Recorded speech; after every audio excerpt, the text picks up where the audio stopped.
और दोस्तों, यह वह तिथि है जो भाद्रपद मास में पड़ने वाली सबसे बड़ी पंचमी तिथि है, क्योंकि यह गुरुवार के दिन पड़ रही है और इसका बहुत ही बड़ा और विशेष महत्व होता है। पूज्य गुरु प्रदीप मिश्रा जी ने कहा है कि अगर कभी भी मौका लग जाए और भाद्रपद महीने की गुरुवार के दिन पंचमी तिथि पड़ जाए तो आप लोगों को 11 गेहूं के दाने वाला उपाय तो अवश्य ही करना चाहिए। इन दोनों का सहयोग बहुत ही कम आता है, क्योंकि ऐसा दिन पूरे साल में सिर्फ एक ही बार आता है। और दोस्तों, आप सभी लोग जानते हो कि भाद्रपद गुरुवार पंचमी तिथि का अगर सबसे बड़ा कोई उपाय है तो वह 11 गेहूं के दाने वाला उपाय है, क्योंकि यह जो दिन है गुरुवार का दिन है और इस दिन भगवान श्री हरि विष्णु और माता लक्ष्मी की पूजा अर्चना विशेष रूप से किया जाता है। इसीलिए दोस्तों, भाद्रपद महीने की गुरुवार पंचमी तिथि के दिन आप लोगों को इस 11 गेहूं के दाने वाला उपाय को जरूर करना चाहिए। बहुत सारे लोग होंगे जिन लोगों ने इस उपाय को ना किया हो, मतलब पूरा साल निकल गया, उन्होंने किसी भी दिन इस 11 गेहूं के दाने वाला उपाय को ना किया हो। पर दोस्तों, आपके पास एक आखिरी मौका बचा हुआ है, जो कि 28 अगस्त 2025 गुरुवार पंचमी तिथि के दिन है, और आप लोगों को इस दिन 11 गेहूं दाने वाला उपाय को जरूर कर लेना चाहिए।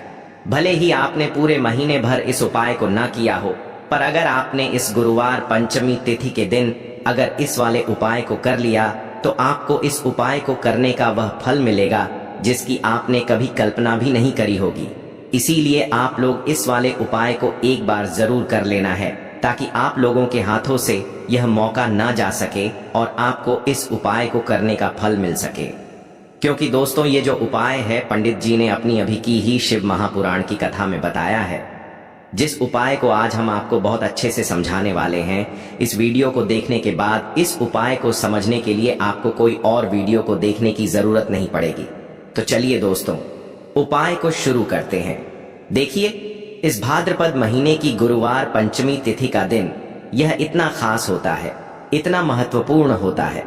देखा गया है कभी कभी बड़े बड़े पूजा पाठ अनुष्ठान से जो मनोकामना पूर्ण नहीं होते, वह गुरुवार पंचमी तिथि के दिन एक छोटे से उपाय करने से ही आपकी मनोकामना पूर्ण हो जाती है।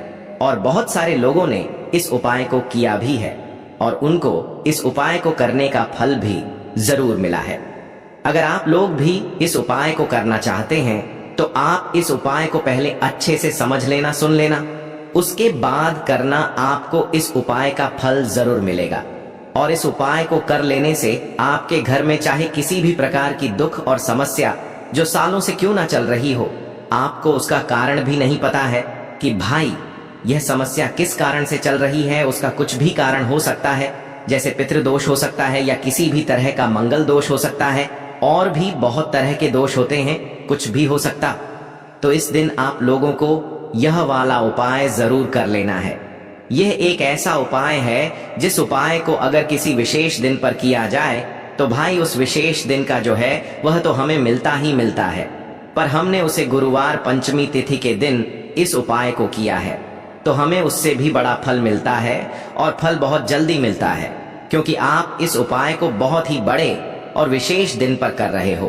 तो दोस्तों, अब उपाय के बारे में बात करते हैं, लेकिन उससे पहले आप लोगों को यह जानना आवश्यक है कि आखिर यह उपाय किस समय करना है, किसको करना है और कैसे करना है। तो चलिए हम आगे आपको वीडियो में एक एक करके बता देते हैं। लेकिन उससे पहले अगर आप लोग हमारे चैनल पर पहली बार आए हैं या फिर मेरी आवाज आज पहली बार सुन रहे हैं तो हमारे चैनल को सब्सक्राइब जरूर कर लेना और इस वीडियो को लाइक करके कमेंट बॉक्स में हर हर महादेव ओम नमः शिवाय के साथ अपना नाम और राशि जरूर टाइप कर देना। तो दोस्तों, इस 11 गेहूं के दाने वाला उपाय को हमें इस गुरुवार पंचमी तिथि के दिन कैसे करना है, किसको करना है, किस समय करना है और कहां पर करना है, ये सारे सवालों के जवाब आपको इस वीडियो में मिल जाएंगे। और जो ये वीडियो देखेगा भाई, उसको इस 11 गेहूं के दाने वाला उपाय जरूर करना चाहिए, क्योंकि इस दिन एक गेहूं के दाने का भी बहुत ही बड़ा और विशेष महत्व होता है। और जब बात आ जाए 11 गेहूं के दाने वाला उपाय की, तो यह सोने पर सुहागा वाली बात हो जाती है और यह एक बहुत ही बड़ा उपाय हो जाता है इस भाद्रपद महीने की गुरुवार पंचमी तिथि का। तो अब दोस्तों, इस 11 गेहूं के दाने वाला उपाय को आखिर करना किसको है? सबसे पहले हम लोग वह बात जान लेते हैं। तो देखो, घर की जो बड़ी माताएं बहनें होती हैं, उन माता बहनों में से कोई भी एक बड़ी माता बहन इस वाले उपाय को कर सकती है। और दोस्तों, अगर आप चाहे तो अपने घर में से सभी सदस्यों को भी इस उपाय को करवा सकते हैं। अगर किसी व्यक्ति की खुद की कोई मनोकामना है, खुद की कोई दुख और परेशानी है जो कि वह अपने लिए ही करना चाहता है, इस वाले उपाय को तो वह खुद अपने लिए भी कर सकता है।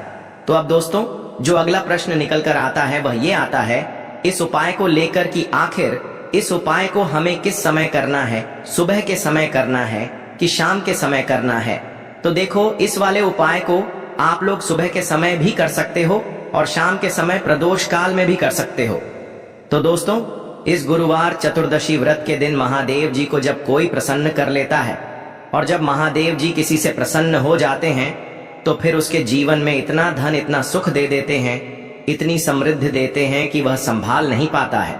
जब आप भाद्रपद महीने की गुरुवार पंचमी तिथि के दिन इस 11 गेहूं के दाने वाला उपाय करते हैं तो आपको अपने शत्रुओं से भी छुटकारा मिलता है।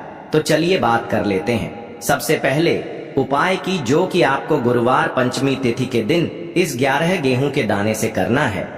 तो देखिए, सबसे पहले उपाय आपको बताने जा रहे हैं, यह है घर में पैसे को बढ़ाने के लिए है। क्योंकि दोस्तों, आजकल की दुनिया में पैसा ही सब कुछ बन गया है।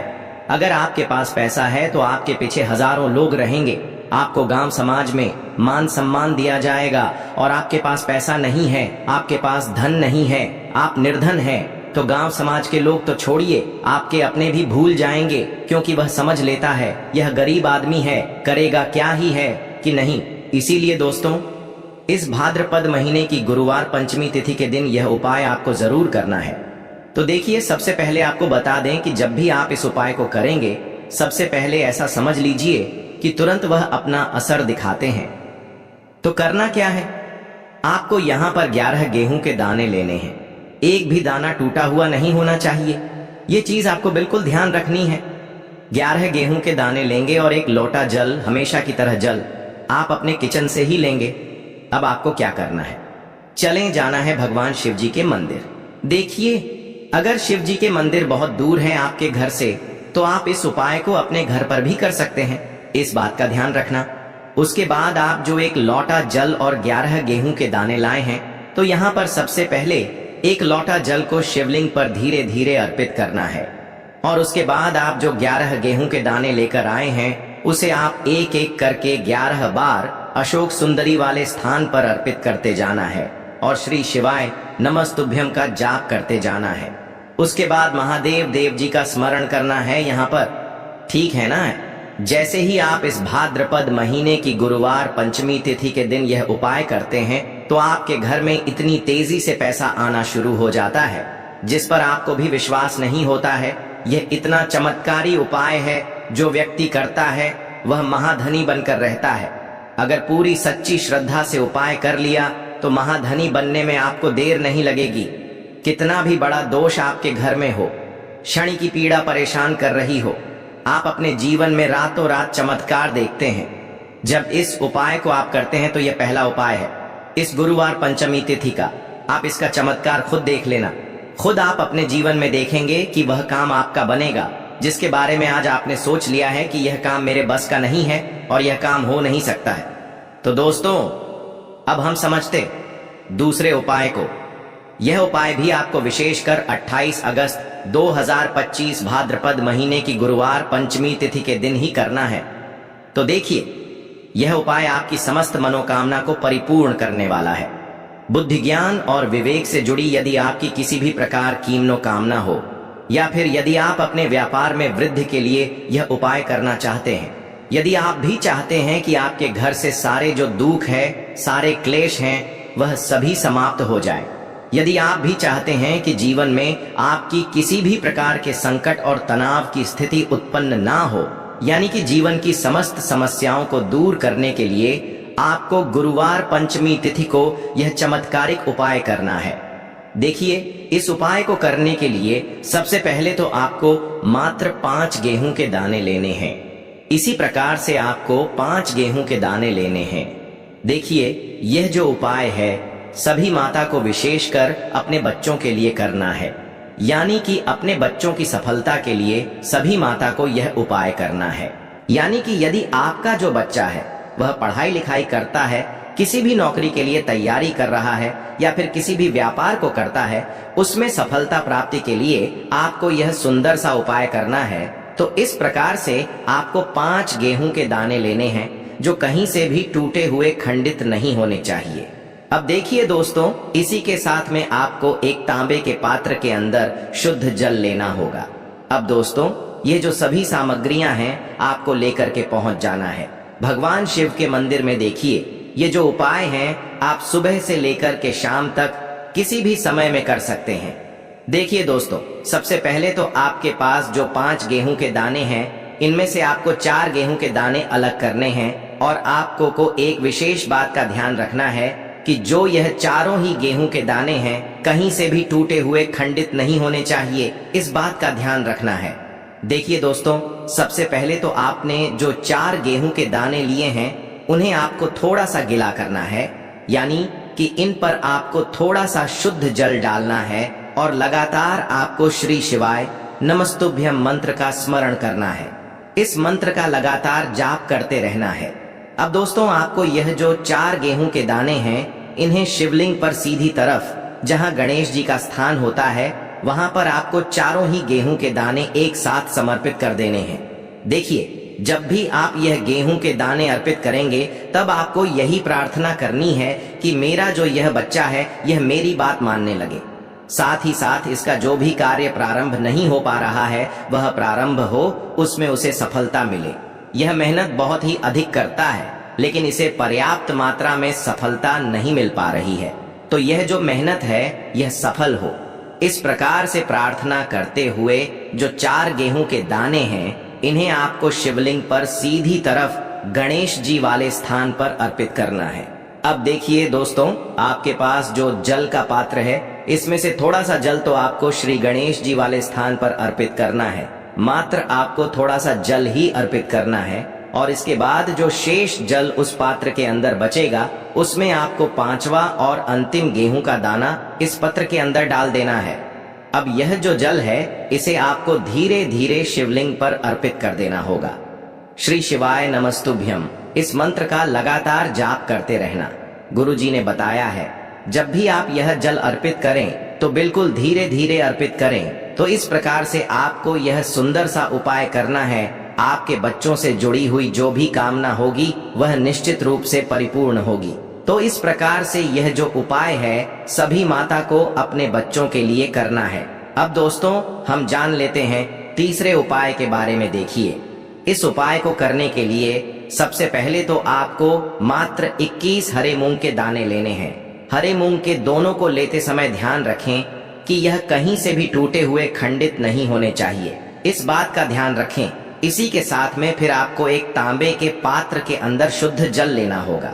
अपने घर से देखिए, यह जो उपाय है विशेषकर बुद्धि, ज्ञान और विवेक की प्राप्ति के लिए है। यदि आप चाहते हैं कि आपका जो बच्चे हैं वह बुद्धिमान बने, ज्ञानवान बन, गुणवान बने, उनका हमेशा पढ़ाई लिखाई में मन लगे, तो आपको यह विशेष उपाय करना है। देखिए, यह जो उपाय हैं आप सुबह से लेकर के शाम तक किसी भी समय में कर सकते हैं। देखिए, आपके पास है 21 हरे मूंग, तो इनमें से 10 हरे मूंग के दाने को सबसे पहले तो आपको अपने सीधे हाथ में लेना है और आपके श्री शिवाय नमस्तुभ्यम या फिर ओम गण गणपतये नमः इस मंत्र का जाप करते हुए जो 5 हरे मूंग के दाने हैं, इन्हें आपको शिवलिंग के सीधी तरफ जहां गणेश जी का स्थान होता है वहां पर आपको यह 5 हरे मूंग के दाने अर्पित करने हैं। अब देखिए दोस्तों, इस प्रकार से 5 हरे मूंग के दाने अर्पित करने के बाद अभी भी आपके पास 6 हरे मूंग के दाने और बचे हुए हैं।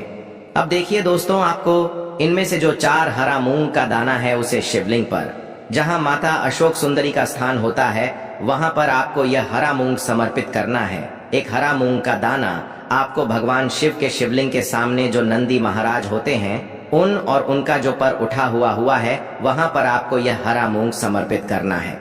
अब दोस्तों, आपके पास जो एक और अंतिम हरा मूंग के दाने बचा हुआ है, इसे समर्पित करने से पहले आपके पास जो एक लोटा जल है, उसमें से थोड़ा सा जल सबसे पहले आपको श्री गणेश जी वाले स्थान पर अर्पित करना है। फिर थोड़ा सा जल आपको भगवान कार्तिकेय जी वाले स्थान पर अर्पित करना है। फिर थोड़ा सा जल माता अशोक सुंदर वाले स्थान पर अर्पित करना है।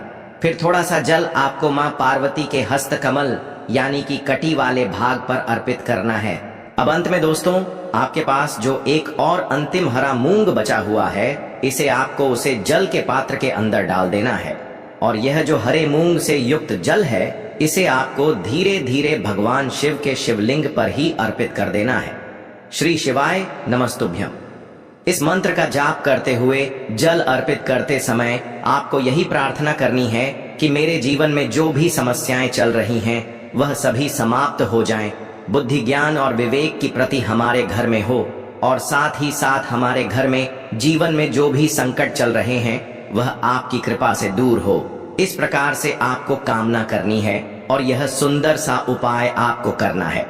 अब दोस्तों, हम जान लेते हैं चौथे विशेष और अंतिम उपाय के बारे। तो देखिए दोस्तों, इस उपाय को करने के लिए सबसे पहले तो आपको मात्र एक लोटा शुद्ध जल लेना है तांबे के पत्र के अंदर। इसी के साथ में आपको मात्र 2 हरे मूंग के दाने लेने हैं। अब इसी के साथ में आपको मात्र थोड़ा सा शहद भी लेना होगा। अब देखिए, मात्र यह तीनों ही सामग्रियां लेकर के आपको पहुंच जाना है भगवान शिव के मंदिर में। देखिए, गुरुजी ने बताया है कि यह जो उपाय है, आप इस गुरुवार पंचमी तिथि के दिन सुबह से लेकर के शाम तक किसी भी समय में कर सकते हैं। देखिए दोस्तों, सबसे पहले तो आपके पास जो जल है, इसमें से थोड़ा सा जल आपको शिवलिंग के सामने जो नंदी महाराज होते हैं और उनका जो पर उठा हुआ होता है, वहां पर आपको थोड़ा सा जल अर्पित करना है। अब देखिए, इसके बाद आपको थोड़ा सा जो आपके पास शहद है, उसे आपको अपने सीधे हाथ की छोटी उंगली के पास वाली उंगली अनामिका उंगली में लेना है और इसी उंगली से आपको शिवलिंग पर शहद से ओम का निर्माण करना है। जब भी आप शिवलिंग पर शहद से ओम का निर्माण करेंगे, तब आपको लगातार श्री शिवाय नमस्तुभ्यम इस मंत्र का जाप करते रहना है। इसके बाद आपके पास जो 2 हरे मूंग हैं, उनमें से आपको एक हरा मूंग का दाना अपने सीधे हाथ में लेना है और आपको ओम गण गणपतये नमः, यहाँ पर श्री गणेशाय नमः इस मंत्र का जाप करते हुए